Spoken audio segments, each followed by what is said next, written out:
სოფო მოსწავლებელი რომ შემავიდა ყველა მივესიეთ და კინაღამ წავავცვეთ. გახსოვთ ვერაფერი ვერ მიჯობთ ხან ფოტოებს გვაჩვენეთ და ხან დაფარები ხარ დაბატონი გვათამაშ. ხო, გახსოვთ ერთხელ გედი რო უნდა დაეხატა და ბატი რო გამომივიდა. თქვენ გახსოვთ ერთხელ ყველა ანკეტები რომ იმტან და რა თქვა არა არ ჭამ დიეტაზე ვარ. ძალიან უყვარს ქართულის და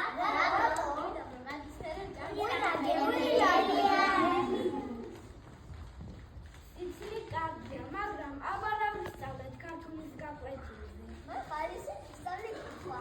ღამეა, ეს უსი ძაღლი გადის. ძაღლი სინაური ცხოველია. ეს ლასა ძაღლია, ლასა ძაღლისავია.